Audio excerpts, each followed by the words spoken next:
Donna, when you're working with a designer, especially one that's as talented as Santo, and you're approaching a play like this, what are the first things you talk about? Do you talk about textures, colors, the feel of the show? How do you begin? The colors come a little bit later in the process. The first thing we discuss is the set, and because Santo's doing both set and costumes, and the first thing we discuss is the world and what the world looks like, and just really honestly the requirements needed for the show. What size of space do we need? Where does it have to move? How do we transition? I think this is probably the second most famous balcony scene, maybe, next to Romeo and Juliet.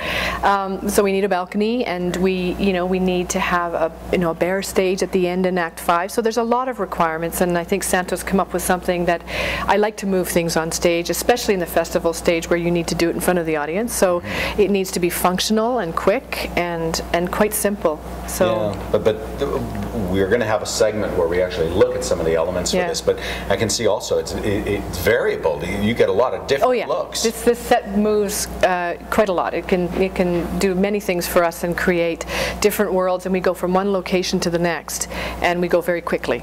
It's very episodic. And very visibly. Oh yes. Everything it's all happens, kind of happening. Yes, everything happens in front of the audience.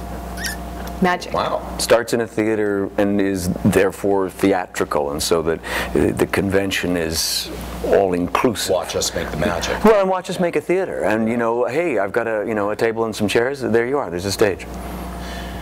In the final moments, of the play, which I'm not going to give away for the audience, but the word panache comes up, Colm, and it's taken on a whole new meaning from this particular production, this particular play, and it kind of has to do with the essence of, I guess, why we think this man is so beautiful inside. Yeah, I'm not so sure. Ugly on the outside. I'm not sure if Rostands made it up, this word, or where it came from, but because it's still in French, it's obviously untranslatable, and it means practically his triple waving plume, the feather in his cap, as an expression of his spirit, his soul, and his defiant, independent soul. And it's that it is, it cannot be reduced to something as simple as saying, that's my thing, but that is sort of it. It's that he is so many different things: a philosopher, a fighter, a physician, a magician, musician, and so good at all of these things, deciding that he will be the very best that a human being can be, while shouldering some of the biggest sort of handicaps that one has to. Okay, I'm going to ask you this question straight on.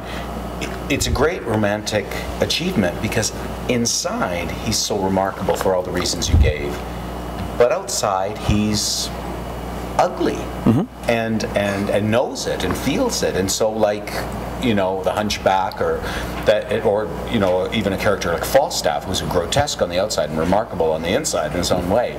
But how do you approach this, Colm? Because you're not hard to look at, so how do you approach it? I mean, you're many of those things. We all of us have, I'm sure, on some level, are not happy with some part of ourselves, something we identify with. Cyrano, it would have helped the career, hair like yours. Would I be here? Probably not. I'm part goat. But all of us have something that we think is not good enough, that is bad, ugly, that handicaps us in some way when facing the world, and that we identify with Cyrano's inadequacy. We have something that we think, that I protect, I hide, that is my little secret. And so I think that's the reason that we can all identify with him. He obviously wears his physically, it's there, the nose on his face, so it's much simpler. But if we didn't have that identification with him, I don't think the play would have succeeded so well. Right, we're all Cyrano. Yeah, and if we're not,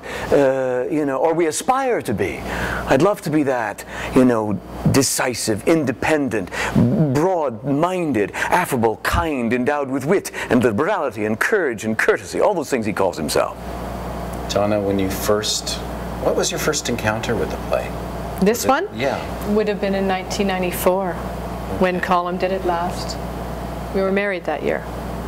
Oh. Because of the play? Because of the play. Yeah, because of the play. My panache carried her away. I think you think about this play, and we all have room.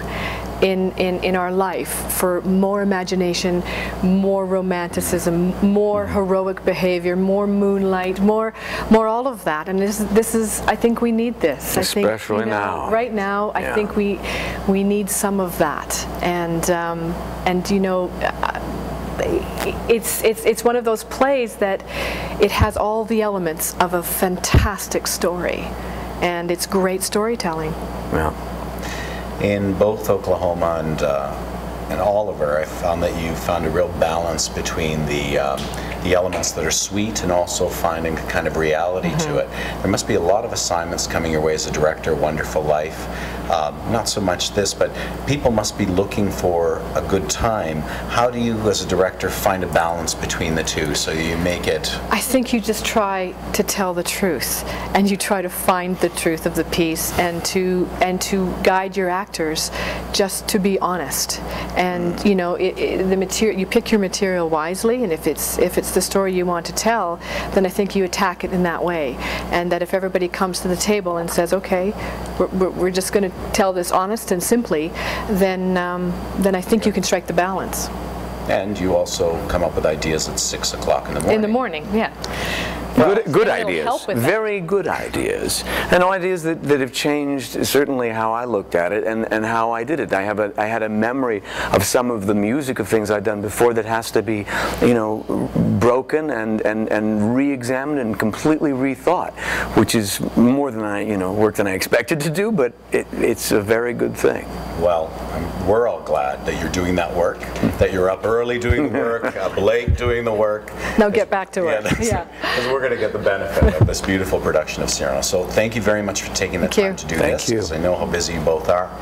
Next week, we're going to have Tony Cimolino interviewing Tony Cimolino about Bart Fair, and I've got Tom McCamus with me next week, who's a fantastic actor and is playing Justice Overdue in that production. So we'll get to talk about some Jacobean work of Ben Jonson. But for now, I want to once again say thank you to Colm and Donna for joining us. Thanks a lot. Thank you so much. See you.